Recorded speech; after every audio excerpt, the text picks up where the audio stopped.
Bonjour à toutes et tous, petit tuto et premier tuto d'une série qui va être assez longue sur la nomenclature en chimie organique puisque dans chaque tuto je vais détailler la nomenclature pour chaque famille chimique, chaque fonction chimique, chaque groupe caractéristique. Alors, de manière très générale et de manière introductive, qu'est-ce que c'est que la chimie organique? La chimie organique, c'est la chimie du carbone.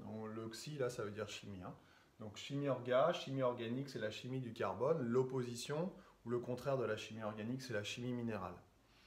Attention, toutes les espèces chimiques qui contiennent du carbone sont considérées comme organiques, sauf, parce qu'il y a toujours des exceptions, la famille du dioxyde de carbone, c'est-à-dire le dioxyde de carbone, le monoxyde de carbone, l'hydrogénocarbonate et le carbonate, qui, elles, sont considérées comme étant des espèces chimiques minérales. D'accord?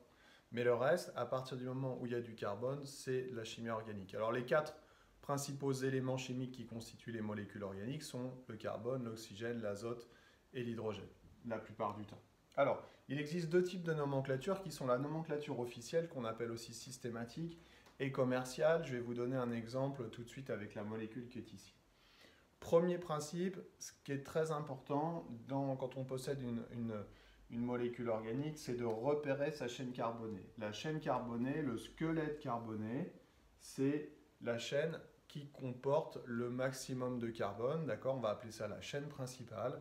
Cette chaîne principale va comprendre le maximum de carbone sans être obligé de revenir en arrière, de lever la main, de faire des détours, etc. Donc là, on va avoir une chaîne carbonée principale qui possède 3 carbones. Si elle possède 3 carbones, je vais aller dans ma petite liste que vous retrouverez très très facilement sur Internet ou dans votre cours pour mettre le préfixe associé.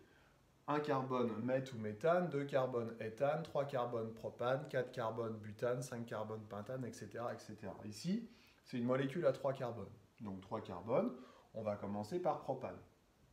Donc on va écrire ici propane. Cette molécule, elle possède autre chose. Elle possède ce qu'on appelle un hétéroatome.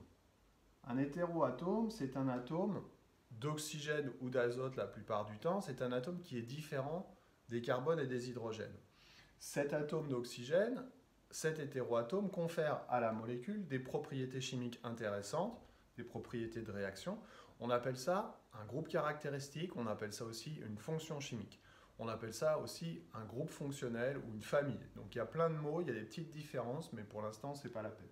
Donc, à partir du moment où je repère un oxygène, je me dis, ah tiens, il y a une fonction.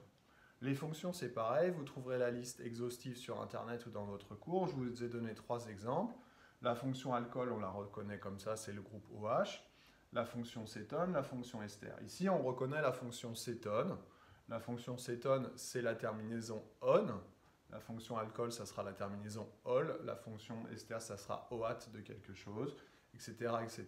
Là aussi, je vais détailler à chaque fois dans chaque tuto pour chaque famille chimique. Ici, on a dit que c'était la fonction cétone. Donc, on va accoler à propane la terminaison on. Cette molécule va donc s'appeler la propanone. Moi, je vous conseille, petit point méthode, je vous conseille d'utiliser un code couleur comme ça, d'entourer d'une certaine couleur la chaîne principale, d'une autre couleur la fonction chimique, d'une troisième couleur ce qu'on appelait les ramifications, on verra ça dans un autre tutoriel. Donc propanone, c'est la nomenclature officielle, c'est le nom officiel de cette molécule, et cette molécule, elle a un autre nom qui est le nom commercial, elle s'appelle l'acétone. Le solvant acétone, c'est un solvant qu'on utilise dans les peintures, par exemple, qu'on peut retrouver éventuellement en produits ménagers à la maison. Donc attention, il y a des noms officiels et puis il y a des noms commerciaux.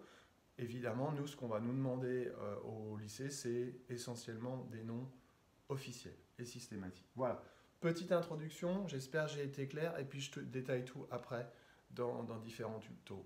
Laisse-moi t'aider vite fait bien fait, 4 minutes 20, j'ai été un petit peu long aujourd'hui mais c'est important. N'hésitez pas à partager, à liker, à commenter. Ah bye bye.